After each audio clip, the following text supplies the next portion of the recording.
I can if you want me to.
All right, so I am Enchantress of Numbers, doing commentary here for megmacattack, playing Zelda 2: The Adventure of Link, and MustBeTuesday Music will be doing live musical accompaniment on the piano.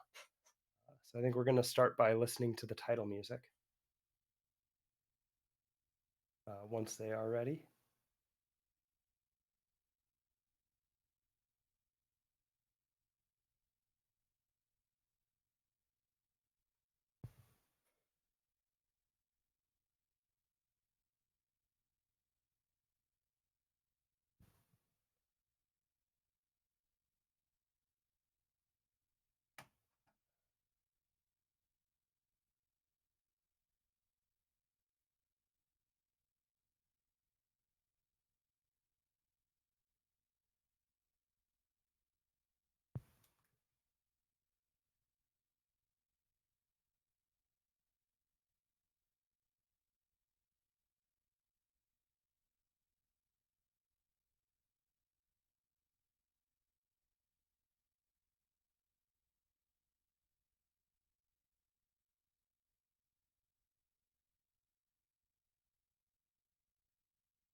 Um,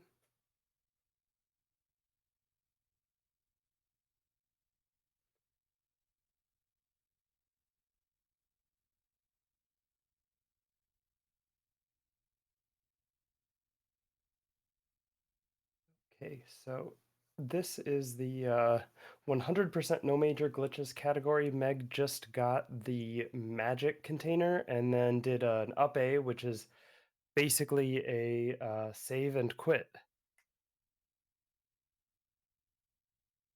Um,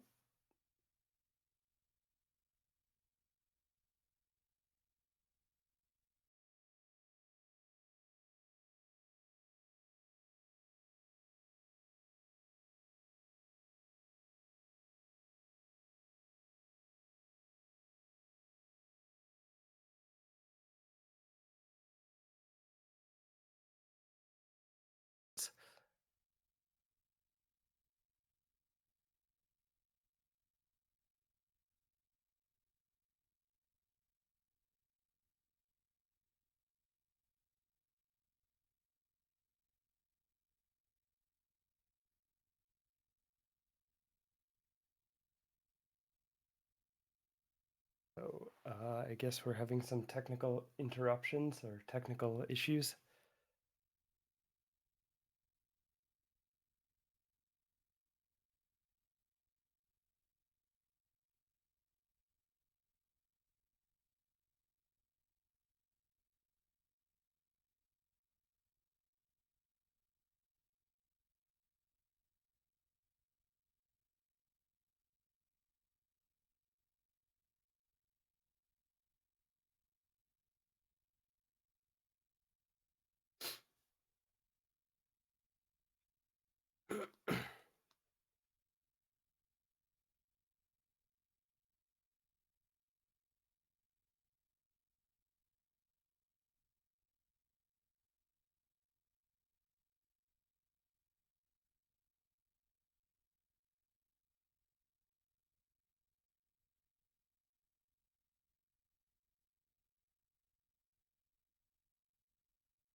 Um, y-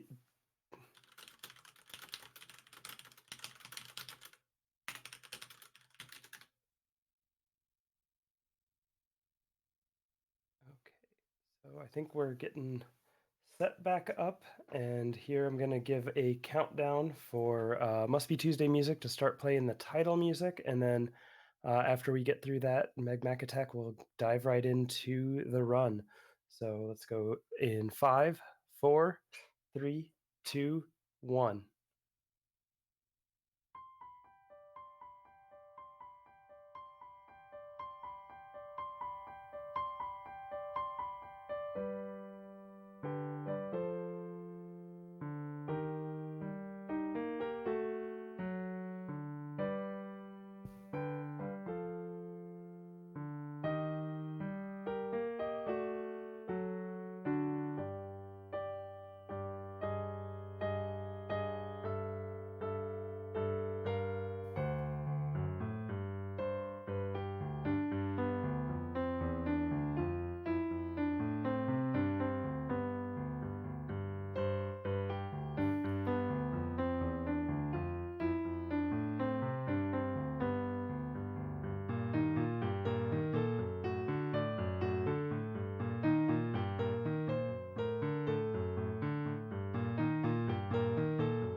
All right, and here we go.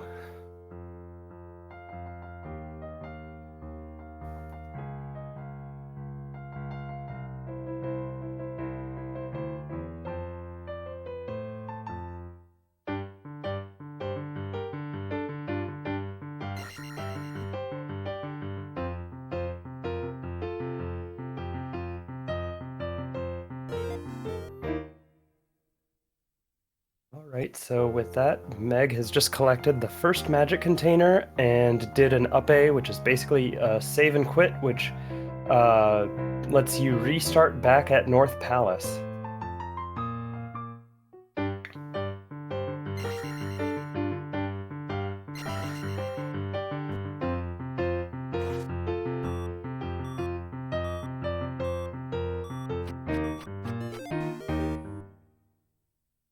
And so, as you can imagine, Meg will be making a lot of use of that as basically a nice save warp.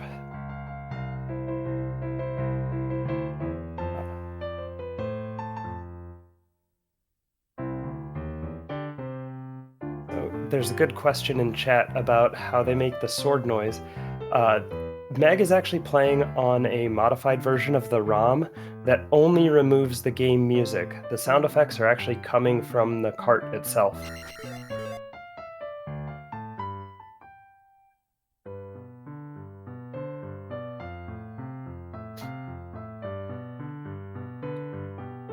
And so for that, I'd also like to shout out A Tiny Fairy, a friend of Meg and MustBeTuesday and myself who actually made the modified ROM for this game. So.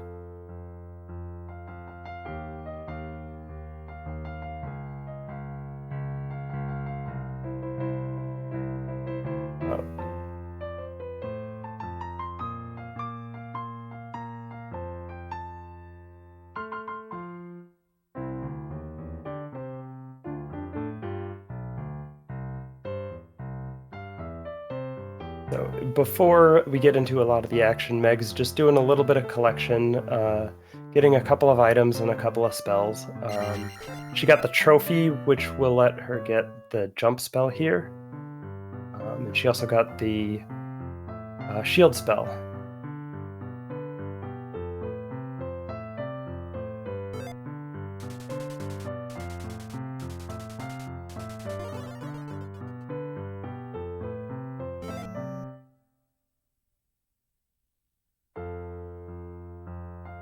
Right, and with that, Meg is going to be diving right into the combat without the candle, going through Dark Jump Cave to start out here. So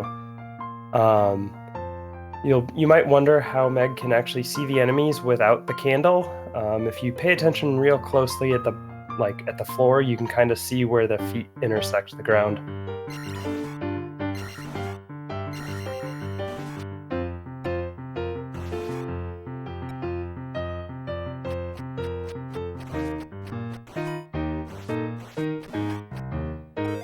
Nice fight on that first Gorilla. Their boomerangs are random, so.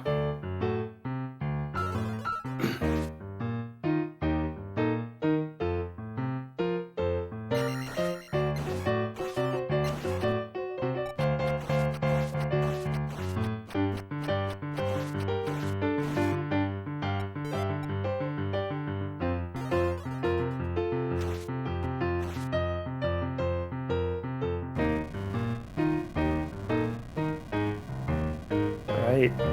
Safely through Jump Cave, which is one of the hardest parts in the early game.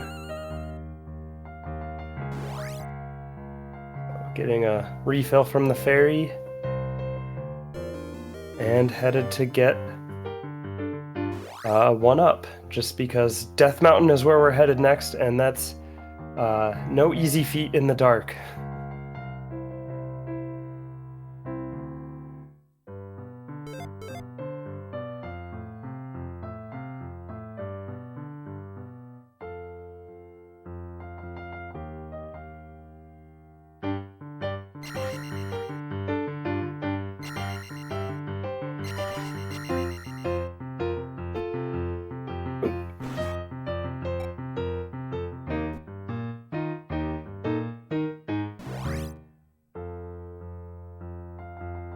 All right, and here we are into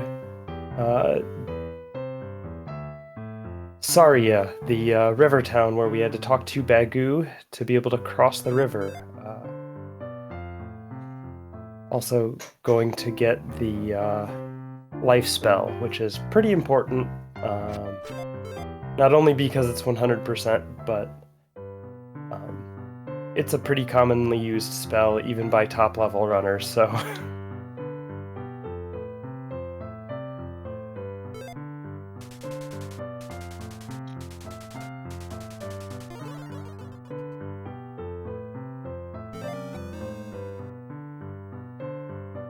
All right, and gonna take just a moment to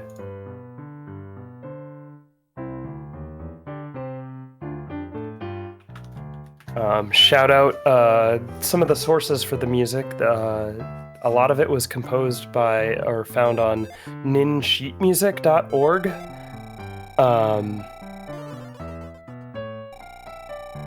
And there was some by Yale Ensminger on did the Overworld and a couple of like the Great Palace theme as well. So.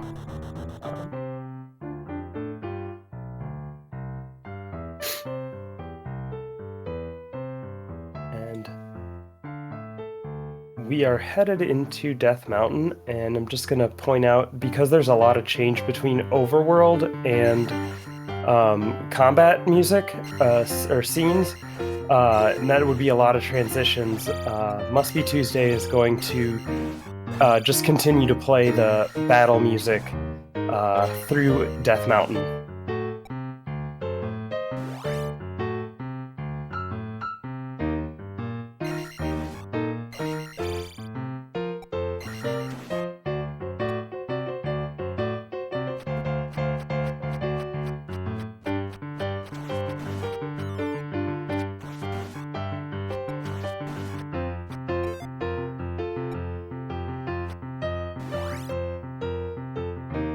And we'll see this at least one other time in the game, but it's just really nice. You don't normally get to hear this music for quite so long, so...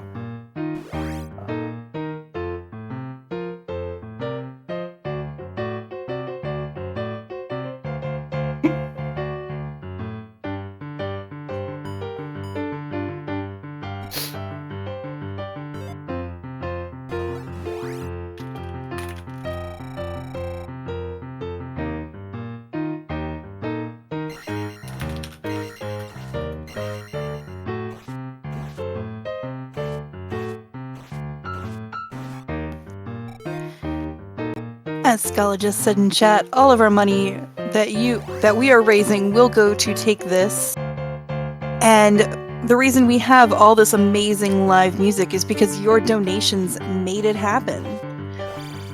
So please keep them rolling in, because we have plenty of wonderful incentives still up for grabs. We have some bid wars going on, and we are trying to make these goals.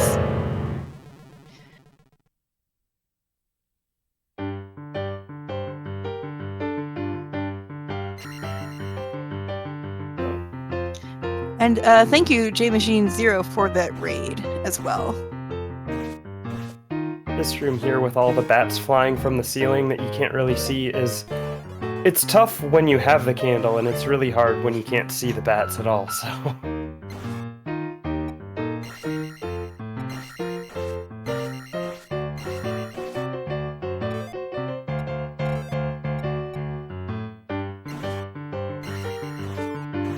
So, one other thing I haven't really mentioned yet is about the level up and experience in this game.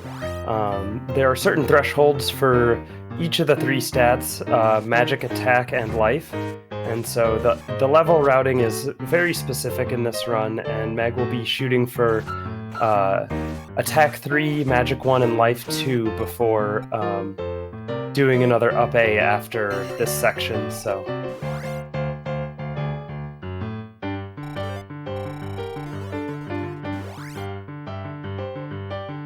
That little duck in and out of the cave was to despawn red Dyra. They're the axe-throwing enemies.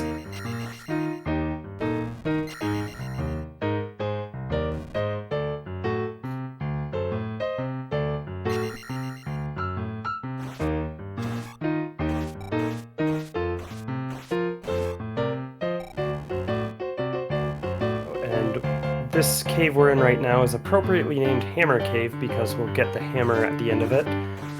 And the category is routed to get the hammer as fast as possible, because that's really what unlocks accessing the fairy spell, which we'll see what all that can do for us later.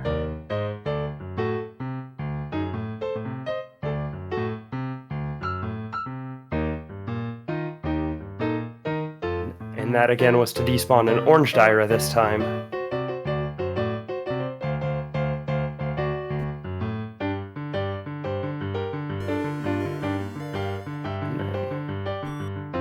Some intentional damage here to do a death warp. Just save a little bit of time backtracking out of that room.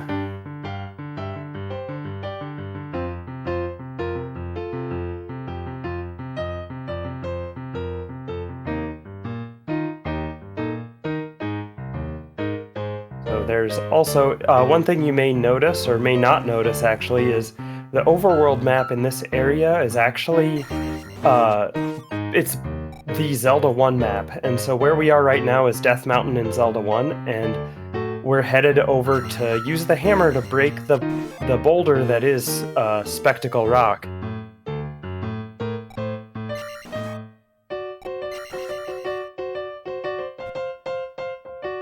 And so this game actually does take place about 6 years, I think, after the original Zelda.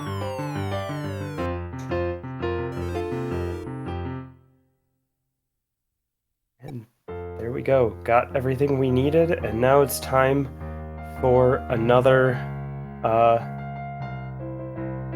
little bit of collection questing. So Meg's got to go get some medicine to be getting the heart container first, I forgot.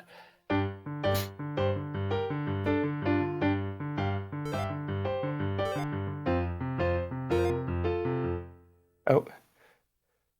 I think Meg changed her mind. But yeah, this is one of the few Zelda games that's actually a direct sequel to another game in the series. I believe most of them more or less are standalone, even though they have the timeline.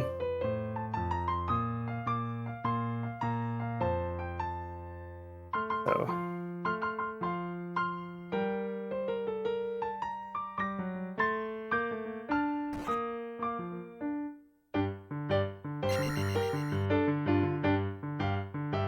Alright, and now into Medicine Cave. This is another difficult one.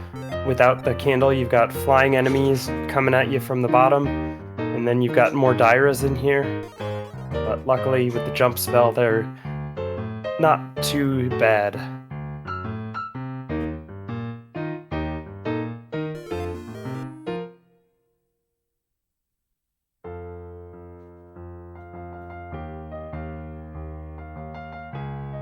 And so what that medicine will allow is for Meg to go... there's a woman who needs it for her ailing child or grandchild, I can't remember.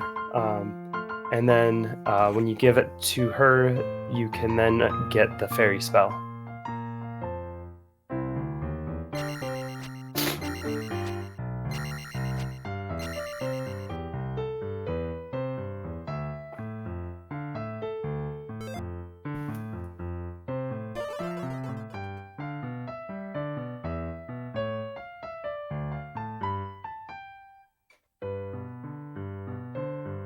Slight detour here before the fairy spell. We gotta get everyone's favorite attack, the down stab.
And with that, I believe Meg's probably going to get that heart container, and then we'll actually start diving into palaces.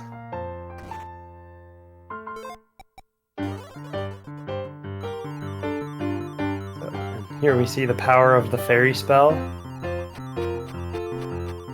There's an enemy there, but you can just fly right through it.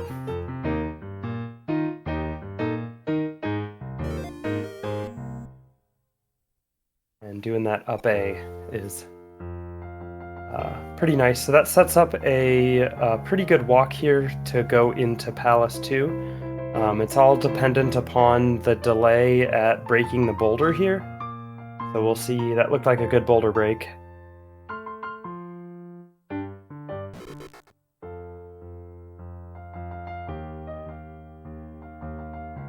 Yeah, this is a good pattern.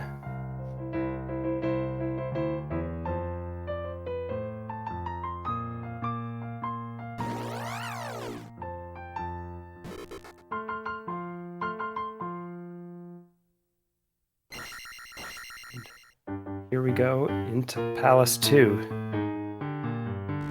First time we're hearing the Palace music.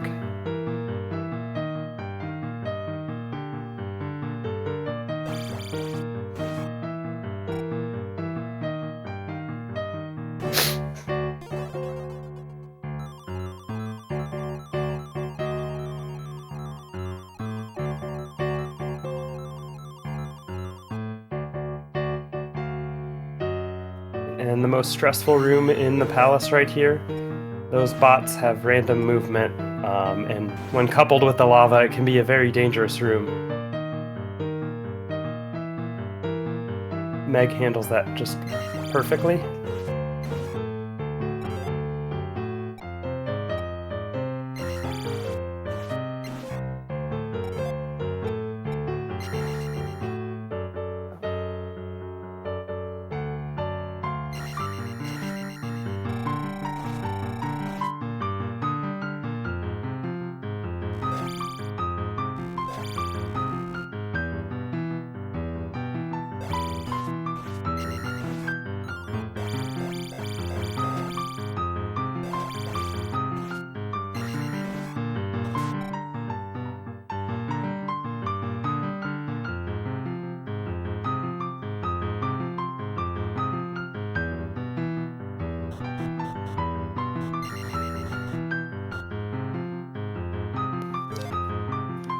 Do we have a moment where I could read a donation? Or Sure.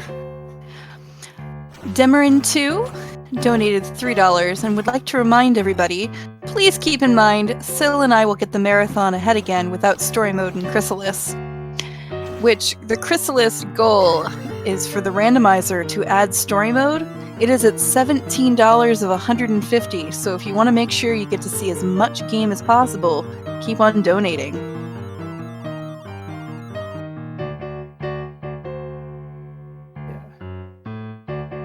I'm just keeping a little bit quiet here to enjoy the music myself. Meg just got the glove, which lets you break those falling blocks that we saw in the previous room. And we'll see those in a non-falling context as well in the game, so. And so you may know this game may be familiar and realize that this is the first palace Meg's gone into, but it's not Palace 1. It's actually intended to be the second palace you enter. So part of the reason is for the routing. There are a lot more enemies and of a lot higher experience value. So Meg will be able to get 2 attack levels out of this palace, whereas if she'd gone to Palace 1 first, she could only get 1 attack level out of there, and so it would dramatically alter the level routing to do them in the intended order.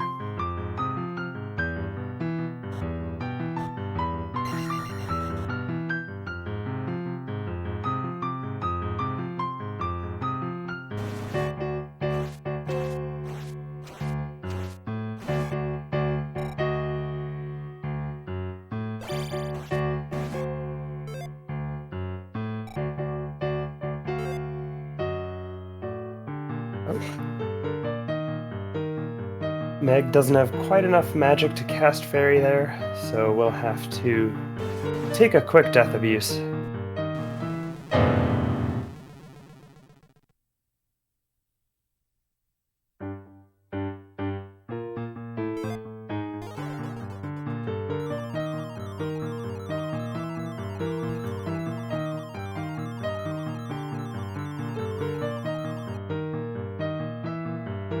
Alright, and here we go, our first boss fight, Helmet Head.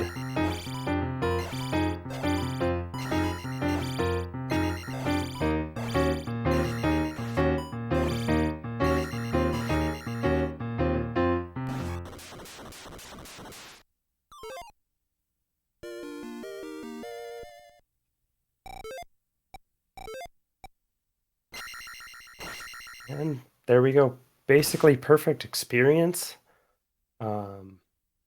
Getting attack 5 out of here.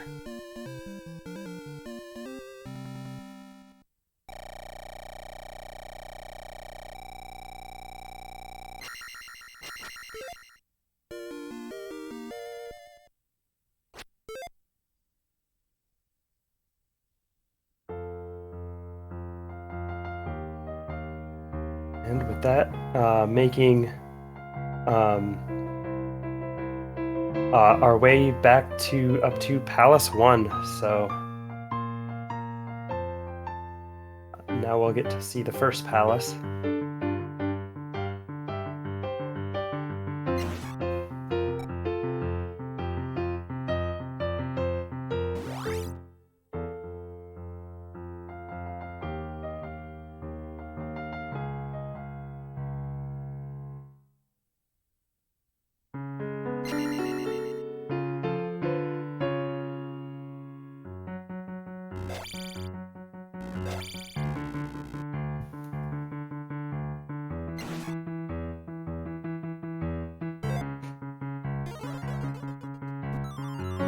This is some bonus music.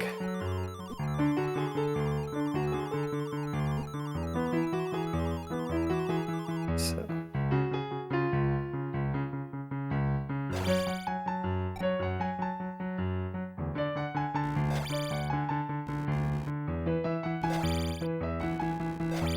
Meg fixing a manipulation there.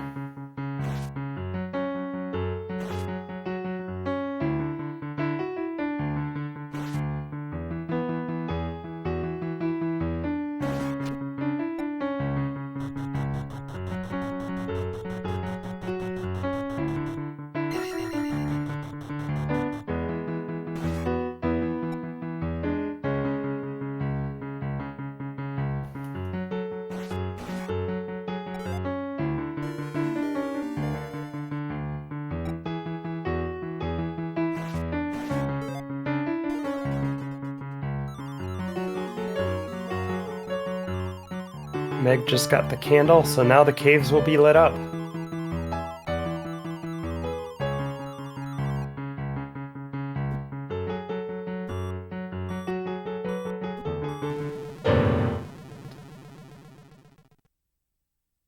Meg taking an intentional death there to refill magic.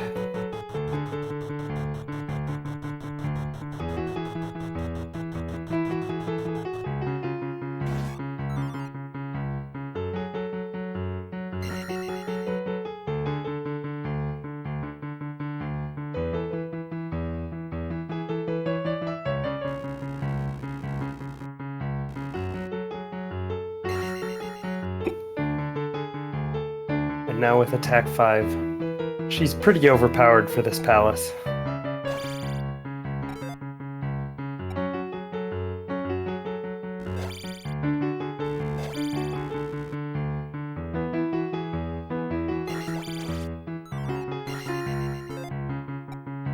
And with that drop, she's got all the experience she needs.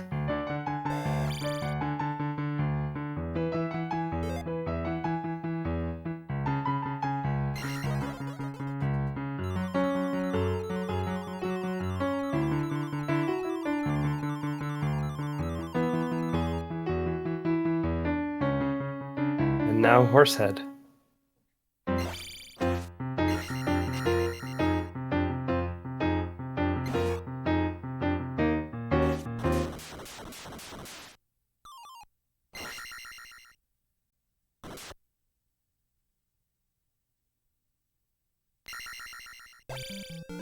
Right, with that, we're 2 palaces down, and 4 more to go before Great Palace.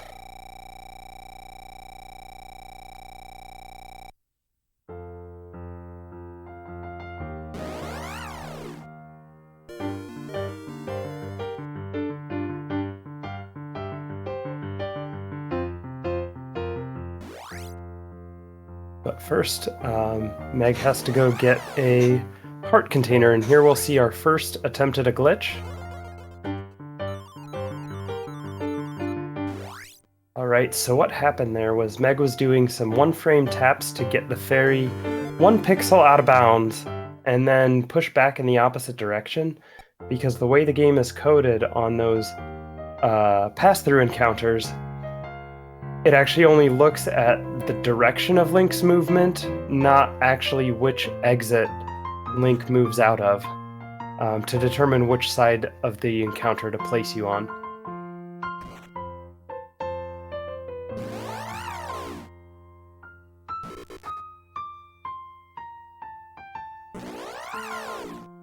Ooh, getting an unlucky encounter instead of going into King's Tomb there.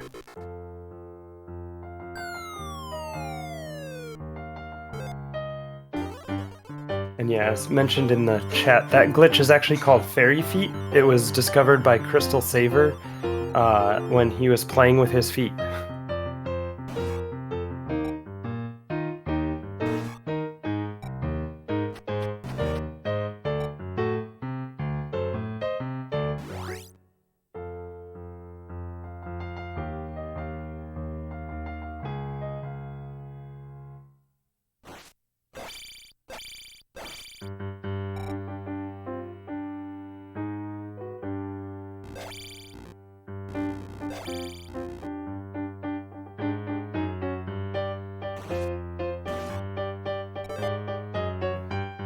Here we go with more bonus music.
Another real difficult stage with the bots and the lava here, or room, I should say.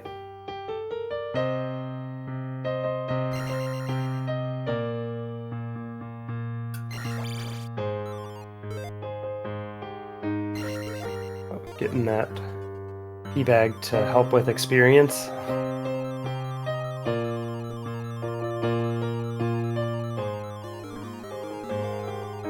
Taken an intentional death to save on walking out of the room.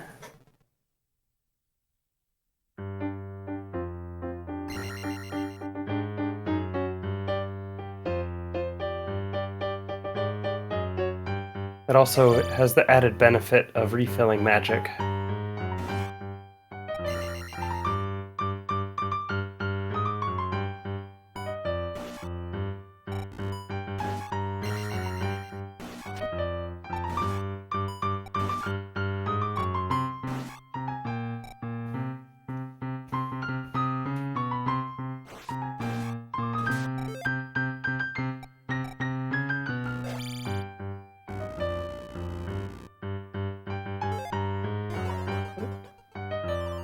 Which was important because needed to ferry through that door.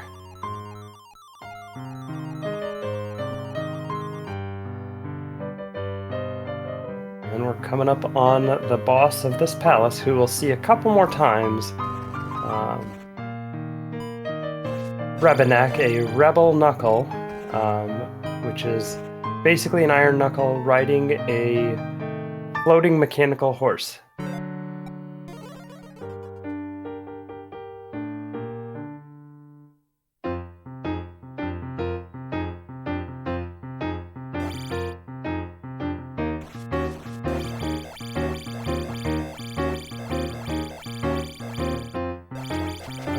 So there's a setup there where you can take out the boss in the corner, but Rebenak did not cooperate. It's a little bit RNG. But Meg still handles it well.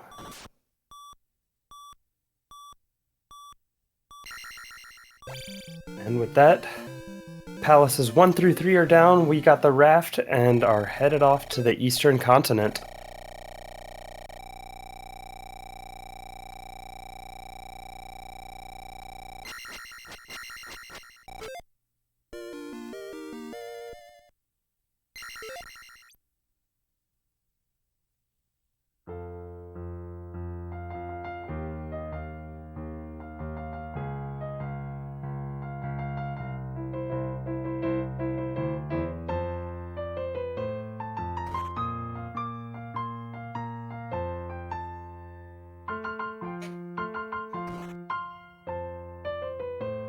Meg getting a frame-perfect boulder break there to not even trigger an encounter.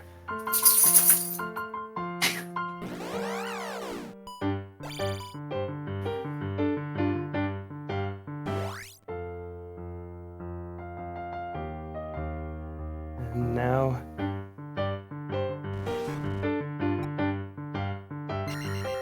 we've been to one island already where Palace 3 was. We're headed to our second island in the game. This one is known as Maze Island. It'll be pretty obvious why when we get there. And that's a real nice scripted walk there.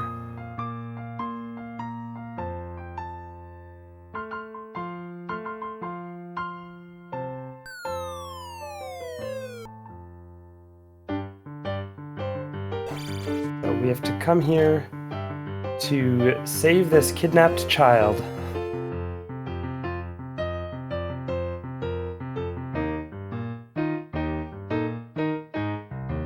Which is required to get a magic spell that's required to clear Palace 4, which we just saw above that fixed encounter tile.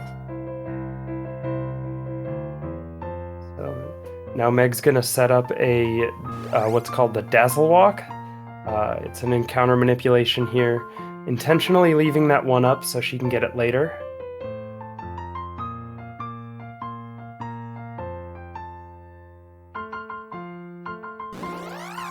Oh, unfortunately that one encounter random walked up into her, so...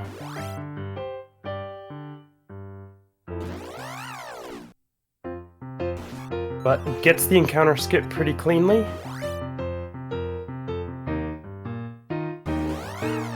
And gets the next one super clean as well. So both of those spots were fixed encounter tiles where Meg was able to skip them by taking those random overworld encounters on the same tile.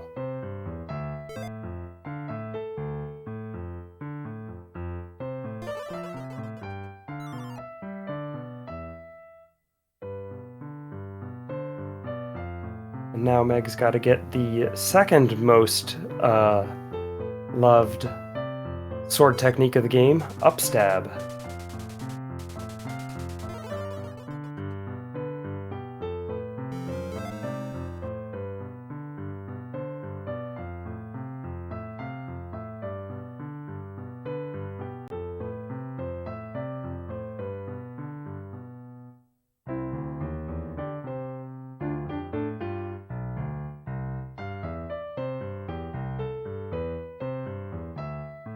And on to our next spell, the Reflect spell.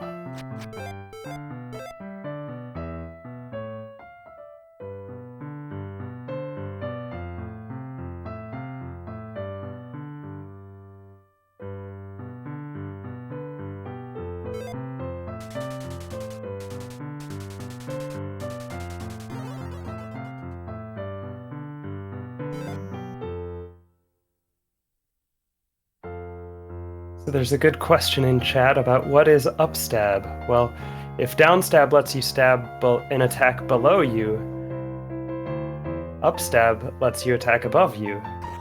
So, real interesting that you got to talk to these powerful knights to learn these hidden arcane techniques.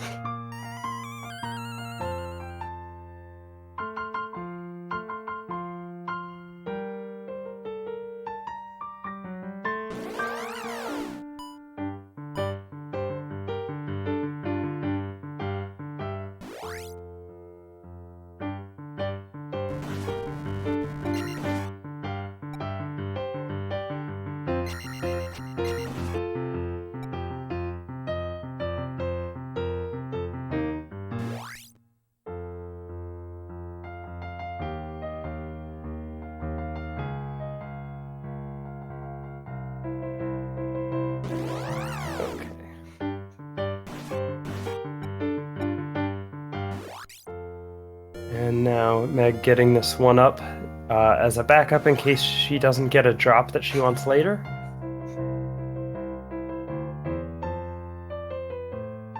And And if you're paying attention to this maze, you might think that Meg's taking the longest possible route through it, but it turns out that this is, number one, there's a magic container that she needs to get right here. And number two, this route has the fewest fixed encounter tiles on it. Will only run into one. If you try to take a path that looks shorter, you'll end up in many more encounters. So even though it's the longest one, it's the fastest one.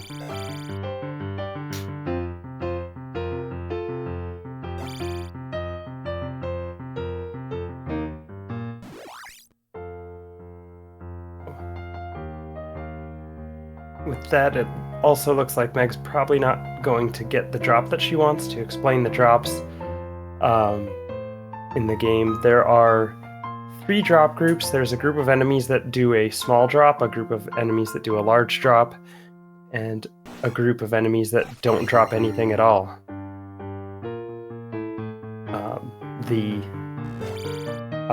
For the small and large drop group enemies, they both have their own 6 count, and on the 6th enemy they drop either a magic refill jar or an experience points bag.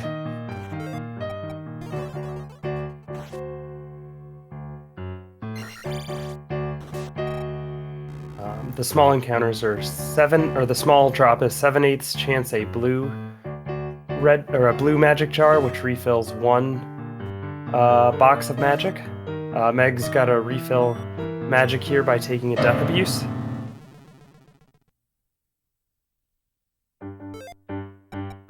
And the other option for the small drop is a 1/8 chance of a 50-point experience bag. The large drop is 50-50 between a red jar and a 200-point bag, and the red jar refills your entire magic bar. So now Meg needs to refill magic again to be able to cast Fairy.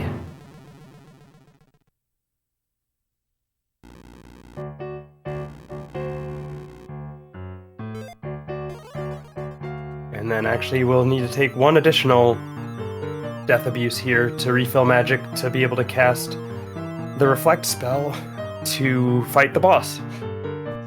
So that was why she saved that 1 up until just before this palace.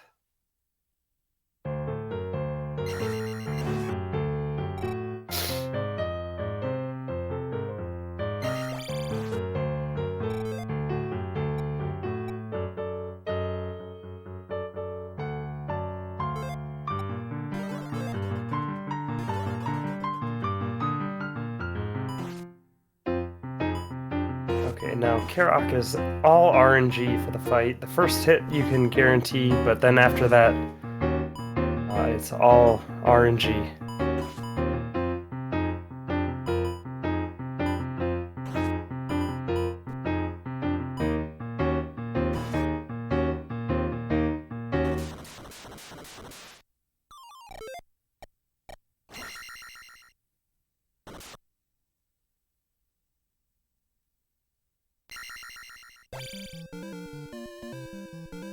So that Palace 4 is down, but Meg didn't actually get the item from the palace, so she'll have to dive back in to get that.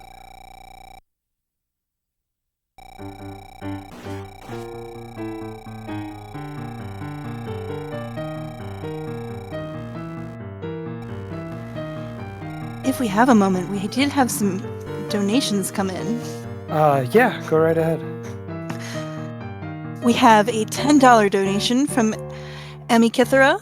I apologize if I say the name wrong. That says Chrysalis? Story? Crystals? Sword? Sword. Four sword. Four sword adventure? Wait, wrong game. We have $5 from Iggy Zig. It says, "Hey Valkyries, I'm tossing in $5 because I'm enamored by this fantastic speedrun and music showcase. And I absolutely adore the piano smash. Best of luck, everyone." And we also had a $118 donation from Anonymous with no comment, so thank you very much for that as well.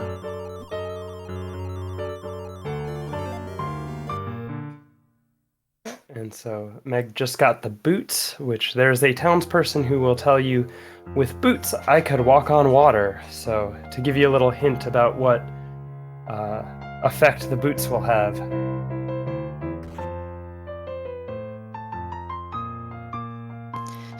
Sorry to interrupt again, but I did just see the Chrysalis Randomizer ad story mode was met by that donation, the large one that was anonymous, so thank you very much for that. That's awesome. Another thing I should mention about some of these random walks, or some of the walks that Meg's doing, the RNG for the game resets when you do the up A. And so that allows for a lot of scripted walks to happen that would not otherwise be possible.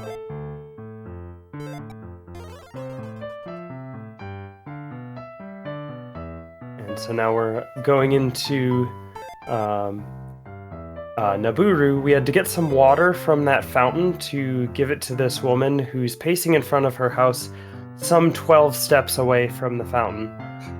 There are a lot of theories about why she can't go get the water herself. My personal theory is that she's under house arrest.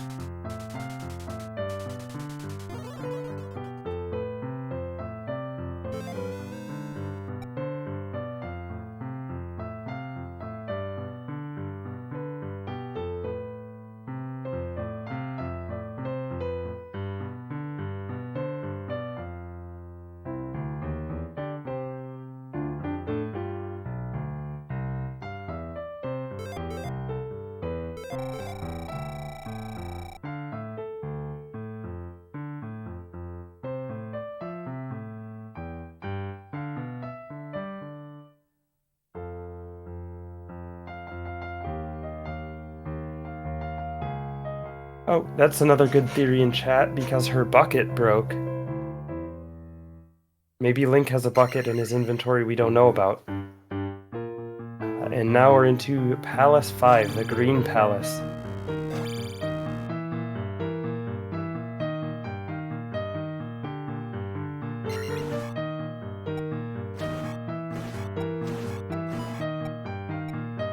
So this is where, from this point on, we'll see a lot fewer of the up A save and quits. So there you're intended to use the fairy, which is what Meg did. There's a damage boost strat that is possible, but for this category, it is helpful, but it's not entirely required, so...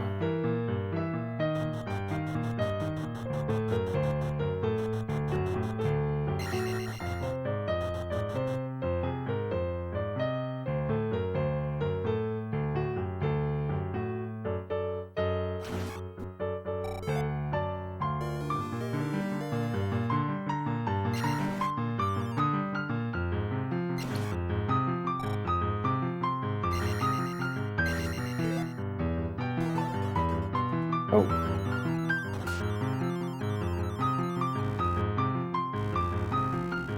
I think Meg forgot she got the key there, because went to get the jar to cast fairy. There's a backup where you expect a drop there, but it's not very marathon safe, so... And that room is real annoying in all keys, where you have to get that key up on the platform.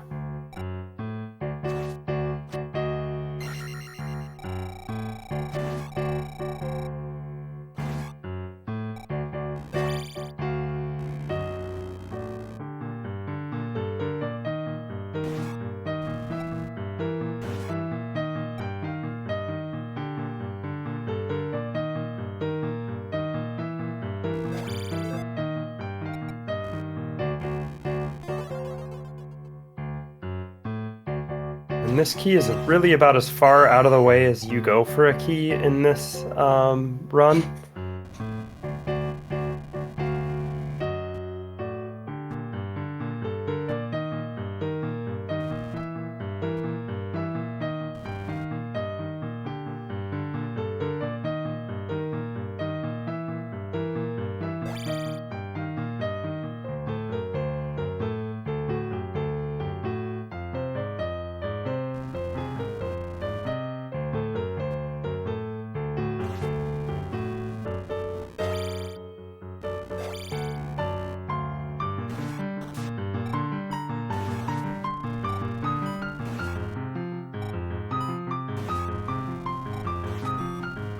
So, also another thing that you may see Meg trying to avoid killing a lot of these enemies, and that's actually intentional, because...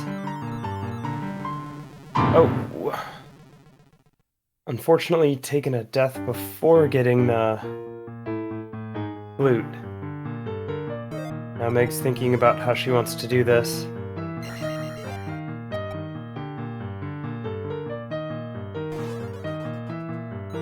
And does that pretty well to be able to have full magic, because the main reason that you want to have a death abuse here is to because you need the magic later, so.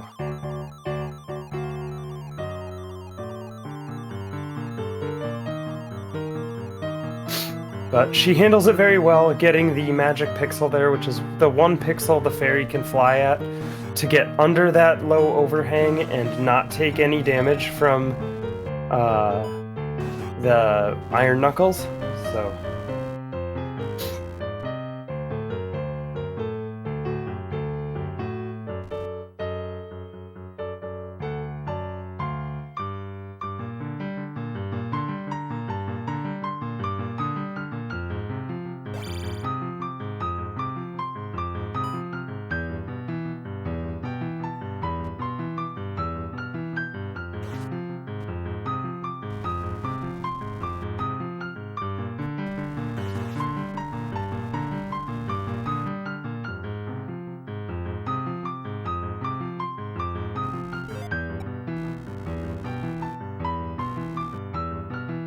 Now, the flute we'll see it has two uses in this run.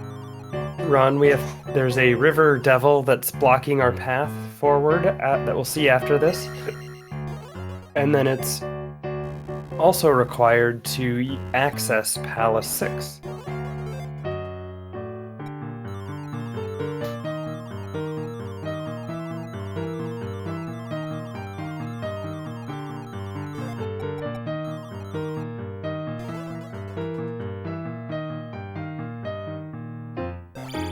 Now here's Guma. This boss does not actually appear in the Japanese version of the game, so...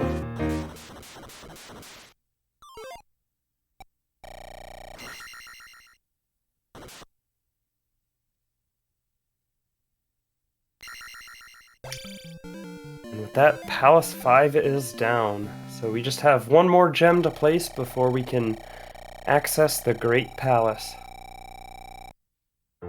So now, Meg's gonna try to get this heart from this ocean tile up here without taking her level ups on this screen. With that, she's got plenty of time.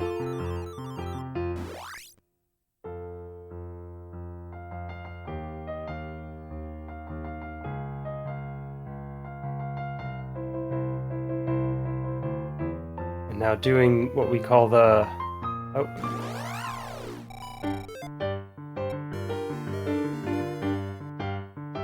Didn't quite get the river dance, which is an encounter manipulation to skip an annoying fixed encounter tile coming up.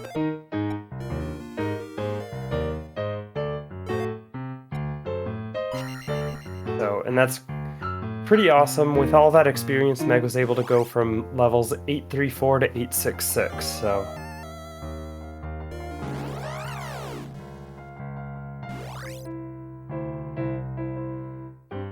So here's our first Wilson encounter. Heidi-ho there, neighbor.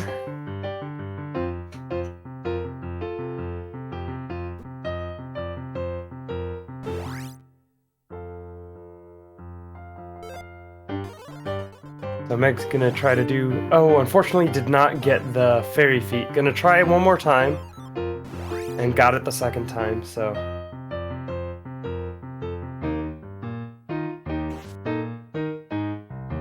So it is actually possible to do the fairy feat as Link, but because the fairy has instant acceleration, it's much, much easier. And it's essentially TAS only to do it as Link. I think I've seen one person do it without, like, RTA, so...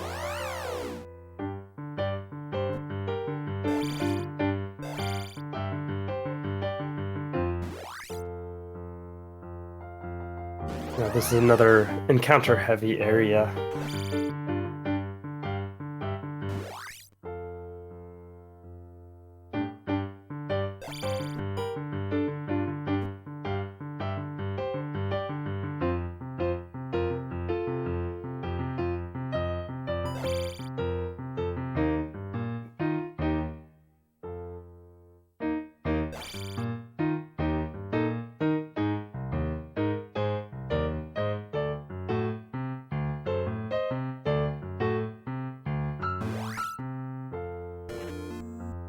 Right, and so Meg actually used the hammer to chop down that tree, which is in the instruction manual.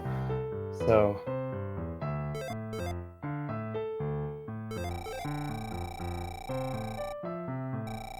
a lot of people find it obscure that you can do that, but it is actually in the instruction manual.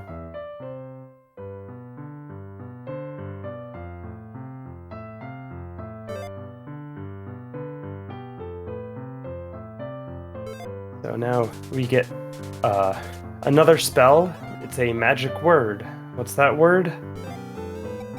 The word is spell. So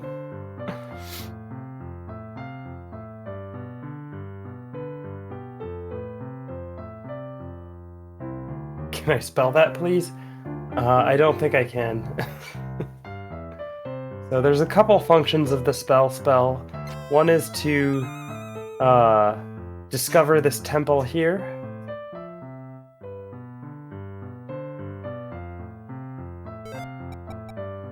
And with this we can get the magical key, which unlocks any locked door, which is important because in Palace 6 there are no there are no keys other than keys that you get from boss fights and mini boss fights.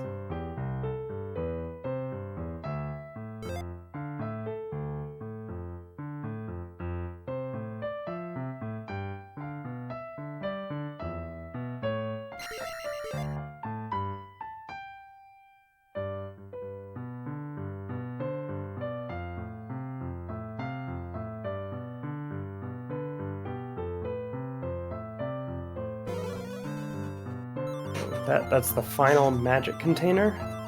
I don't think I really explained all the requirements for 100%. So basically Meg had to get all of the spells, all the overworld permanent items, all of the sword techniques, all of the heart containers and magic containers, place all the gems, beat all the bosses, and get the final Triforce. So, the Triforce of Courage.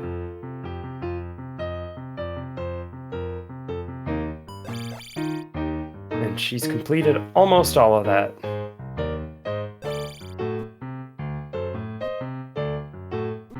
There's one more use of the spell, which we'll probably see in Valley of Death after Palace 6.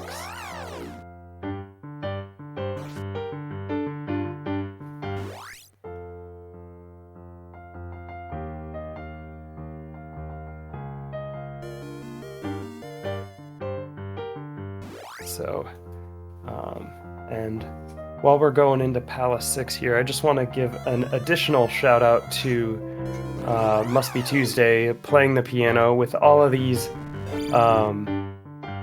transitions between songs. They are doing an amazing job. And there are also a number of these tracks that have different rhythms that need to be played simultaneously with both hands. It's no easy task to be doing all of that and managing switching between tracks based on the gameplay. So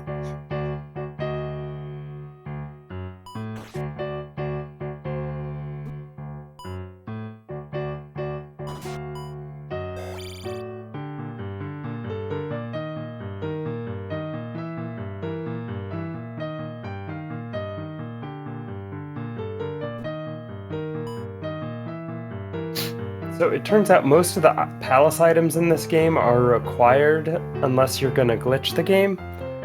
This is like the candle, the one in Palace 6 is an item that is not required in an unglitched playthrough. But what it allows you to do is see some hidden enemies a little bit later that we actually haven't seen yet, so we'll never have actually been in a room that had the invisible enemies when we couldn't see them.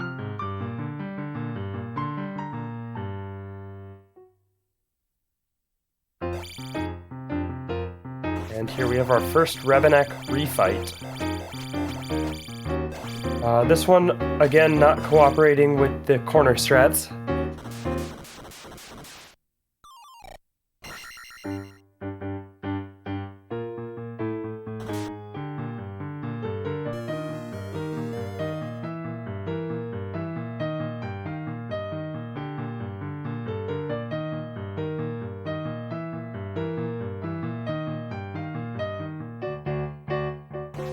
So, Meg using a newly discovered strat where you can actually sword wrap your upstab there to quickly check the statue. It's a 50-50 chance between getting a red iron knuckle or a red jar there. And so if you stand right on the edge of the screen, your sword will actually wrap around and hit on the other side of the screen. So really neat tech that was just discovered only maybe a couple months ago.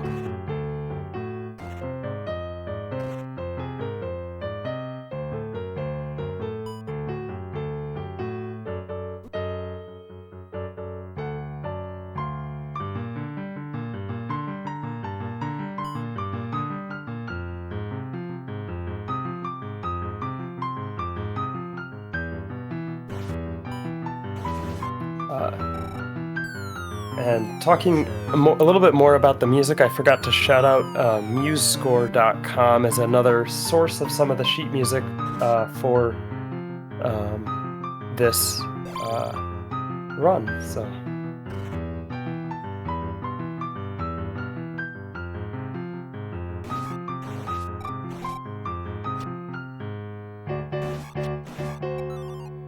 And this room here with those sine wave flying unicorn heads is it's a difficult room.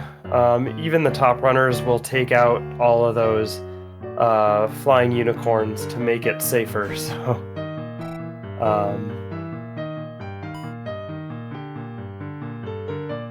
if you try to go through without taking them out, you're gonna have a bad time.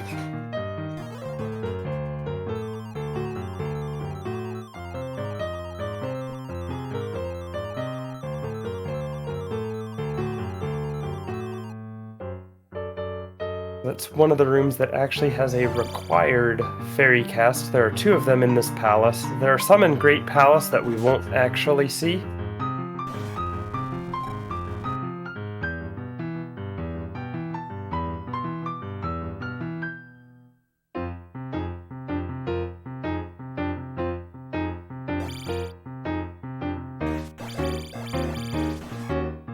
Hey, that time Rebenek cooperated with the corner strats. And now we're coming up on the boss of this palace, Barba. So in the Japanese version, it's a different sprite with different AI and named Volvagia. So.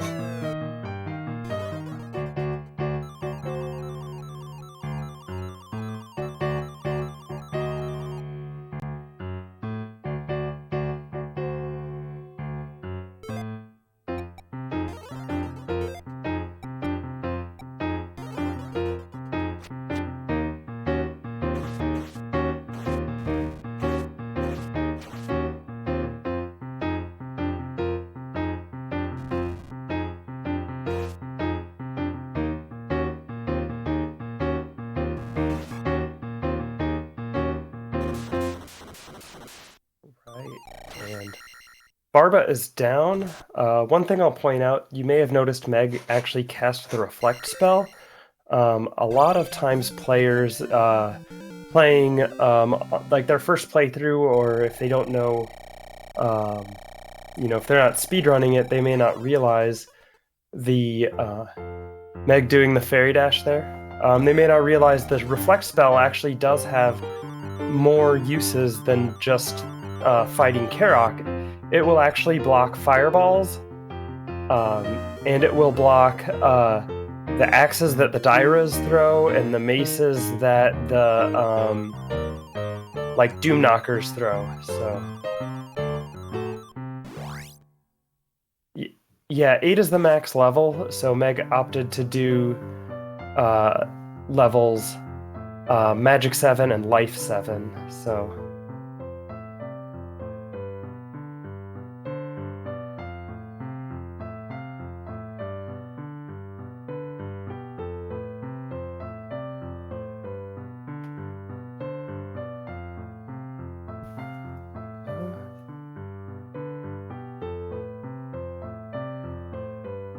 Did we have a game feed hiccup?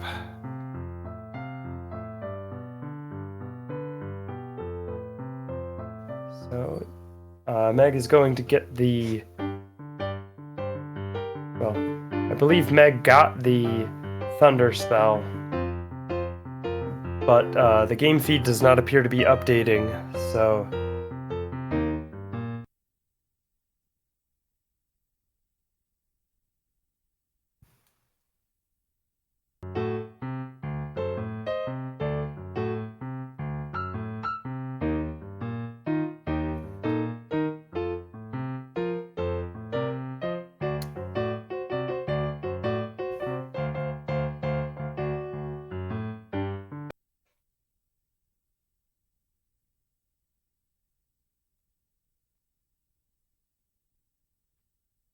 Yeah.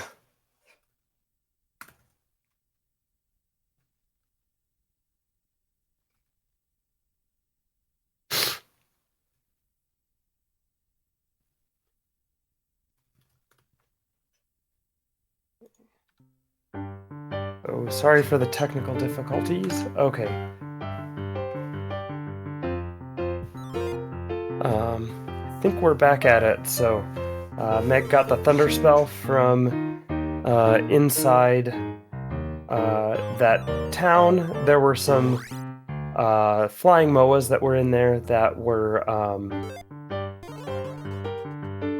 they would have been invisible without the cross. We'll see those same moas in Valley of Death here coming up, which I believe is a section where MustBeTuesday will just continue playing the battle theme, because there's a lot of encounters and switching back and forth would be a big task, so...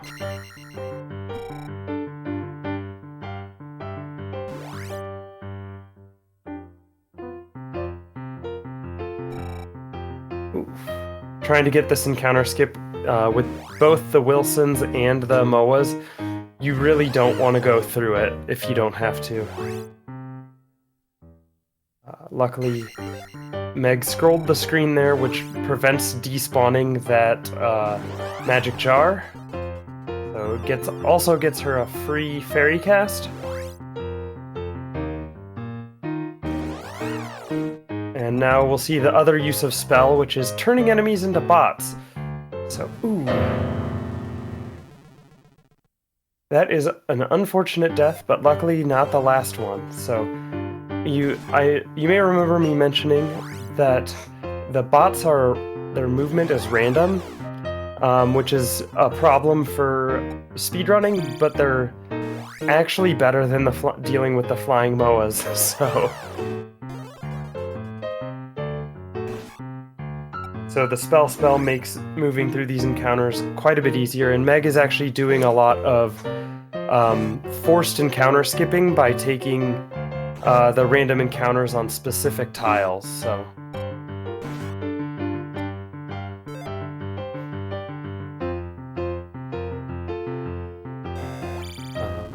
And once again, just to shout out the music, most of it, I believe, came from ninsheetmusic.org. Some of it came from Yale Ensminger, and some of it came from musescore.com.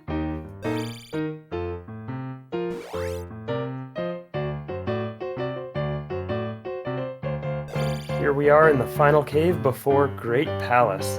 I'm gonna be quiet at the start of that just so we can take in the music, so...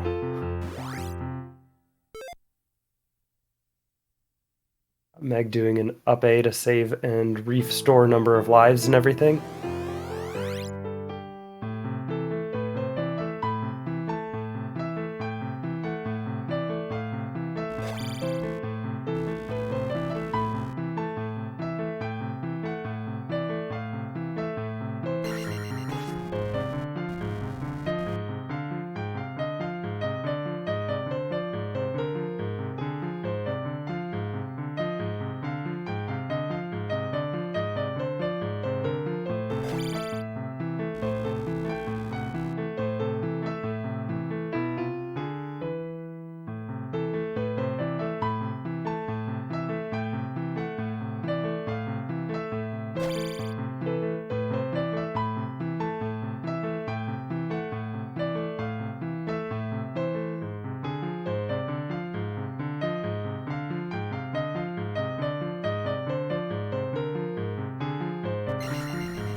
This has always been my favorite song in the whole game, so Meg making her way through Great Palace here. It's a very set path. The palace is actually, it is by far the largest palace in the game, but we won't see most of it because there's a lot of, it's like a maze, and so you can go down the wrong path and be going for a while before you run into a dead end, so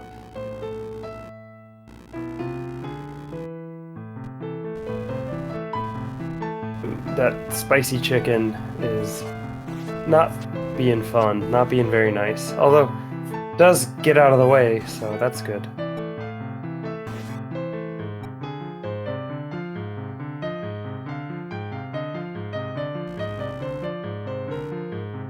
And Meg going back up for a red jar there, which is good. Allows her to refill life. And get a free jump cast out of it as well. So this next room is there's a special strat for the block breaks that can vault you up to 5 tiles high where this bird knight can't hit you, so it's a stressful room otherwise, and Meg nails it where it counts, so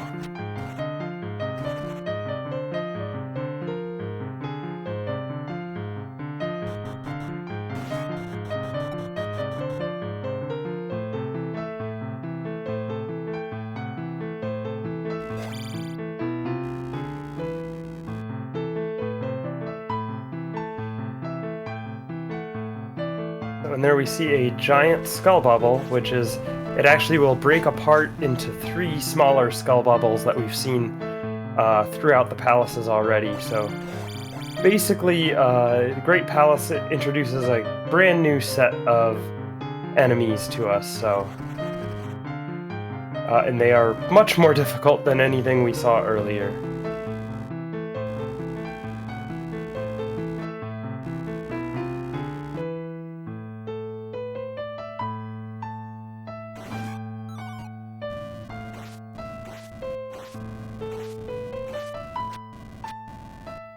Meg making great use of magic conservation there to be able to get all the way here with most of her magic still intact, so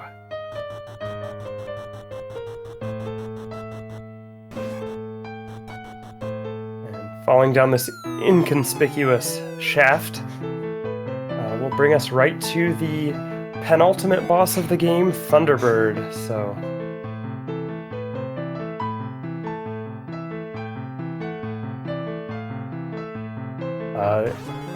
Thunderbird is so called because you need to use the Thunder spell to be able to attack him, so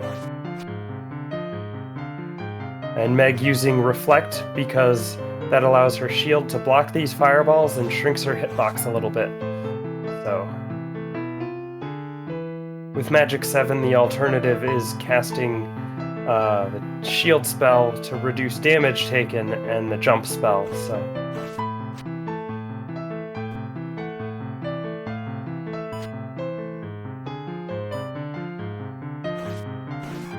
And there we go, Thunderbird is down.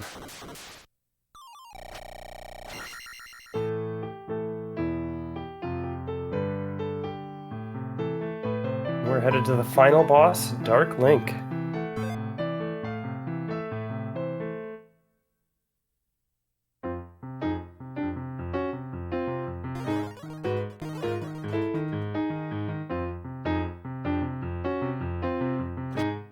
Oh, and Meg's going straight up, fighting Dark Link.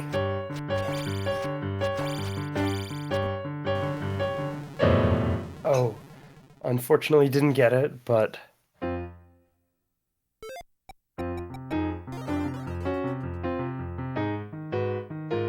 Casting shield, will she use fire as well?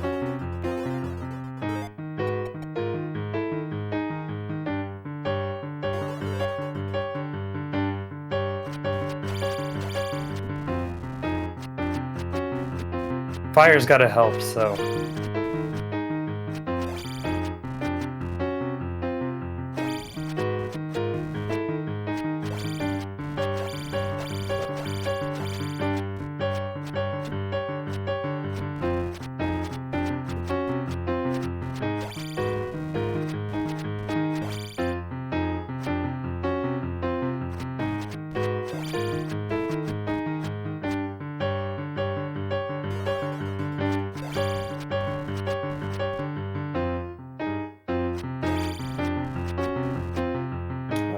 Got half of Dark Link's health taken out. Oh, 2 quick hits.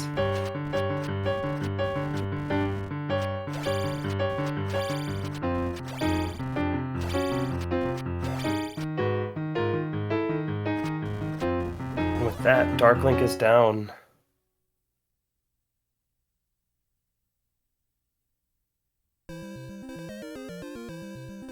So with that, I think MustBeTuesday is going to play the ending theme and the credits theme.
While the credits are going, I'm just gonna wish my congratulations to megmacattack for the great run, and to MustBeTuesday Music for the outstanding live musical accompaniment.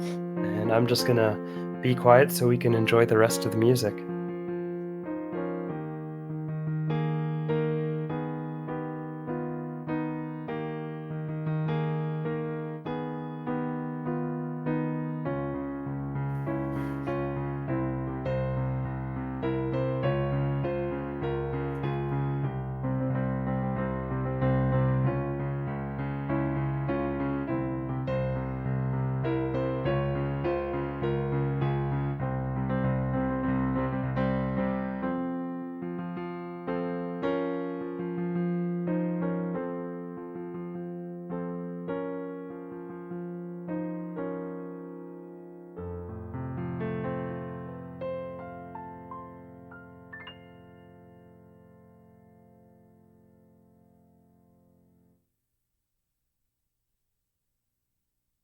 And thanks a million. That's going to do it for this run. So I will... I think I'm actually... Yeah, that will do it for that run. So I'm going to turn it back over to the rest of the Valkyries. Thank you very much, and thank you, megmacattack, for that amazing run. Thank you, MustBeTuesday Music, for the amazing playing. I am in awe, and not just because I can't play piano, but and thank you for the great commentary, Enchantress of Night. Oh, thanks. So coming up next, we do have our Yu-Gi-Oh! Dungeon Dice Masters any percent run with one of the most exciting incentives we had people could donate for, which is the live reading of some of the scripts. So I know we have a really good time planned for that. Coming up later, we have the Chrysalis Randomizer, which we also met the full story mode for that incentive. And after that is Loom, which we do still have the incentive open should you wish to donate for the Loom Watch the Cathedral cutscenes. That's only at $15 out of $100, so another $85 and we could meet that incentive. So please stay tuned. I've been Margaret Ann, happy to be here hosting for you. So I'm glad everybody enjoyed that.